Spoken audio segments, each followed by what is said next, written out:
We are joined live in studio by Niall Stanage, White House columnist with The Hill. Niall, it's great to see you. Thanks for being here. Good to see you in person. Let's start with this supposed gaffe on the part of Casey DeSantis. What are you tracking there? And is this what the DeSantis camp wanted to be focusing on today? It certainly isn't. I mean, she has fumbled the ball in quite a serious way and at quite a crucial moment in the game as we run down the clock toward the Iowa caucuses. It's not just that this comment can be used by other campaigns and so forth. It's that the idea of bringing people from outside Iowa into caucus is A, wrong, but B, really offends Iowans' sense of pride in taking those caucuses seriously. I think this is actually a pretty significant mistake. Do you think that the DeSantis camp is doing everything it needs to counter it today? Do they need to do more? It's doing as much as it can. It's suggesting that, oh, she didn't really mean going to caucuses. She meant volunteering, working for the campaign. Maybe she meant that, but if she meant that, the phrasing was very clumsy. It can very easily be construed as a suggestion that people should actually go and caucus, which they cannot do if they're not residents of Iowa. And again, that's what we're talking about and what many people are talking about today.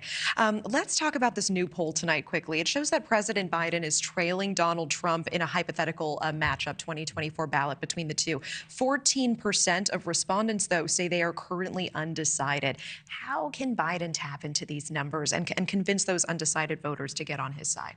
Well, if you talk to the White House or the Biden campaign, they highlight a few things. The abortion issue, they think, can be very important in swinging particularly female voters in the suburbs to his side. The other argument that they want to make is that President Trump or former President Trump and the Republican Party are endangering democracy. They also believe the economic message will work over time, though there's not much sign of that. You were actually on the ground in Alabama for the fourth Republican primary debate here on NewsNation. What was the biggest surprise from that night for you? For me, I didn't think that Nikki Haley did very well. I thought that she had a bit of an off night, and I thought and have written that she won the first three debates.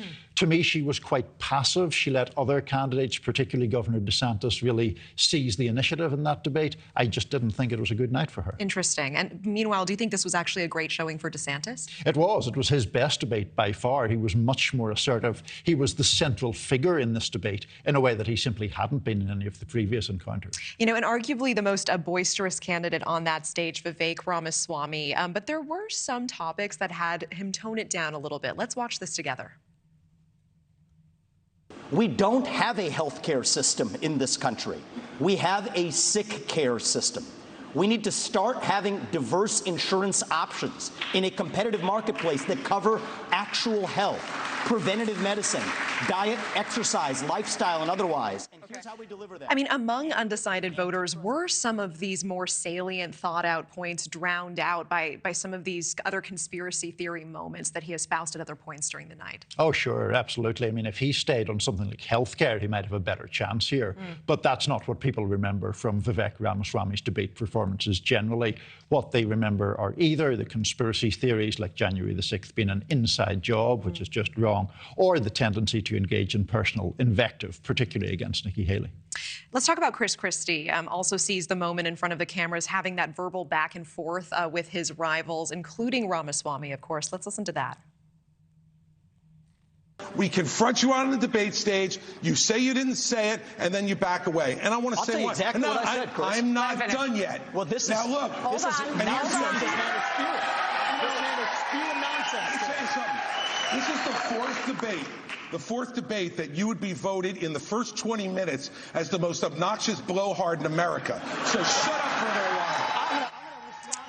I mean, it even draws a smile from you, Niall. It's this moment. Yeah. Historically, the time shortly after debates is when we start to see some candidates dropping out. Did this moment strike you as sort of a last hurrah moment from Chris Christie? He wanted to get some things off his chest. I take the point of the question, but I don't think he's going to drop out anytime soon. The reason is I don't think Chris Christie is really running to win this nomination. He is running to be the voice of anti-Trump republicanism, and he can do that for as long as he likes, unless he completely runs out of money. So he'll stay there, I think, for some time, yeah. Okay. Niall Stanage, always appreciate the context and time. Thank you so much. Thank you for watching. Go to newsnationnow.com to find NewsNation on your television provider, and don't forget to click the red subscribe button below to get more of NewsNation's fact-driven, unbiased coverage.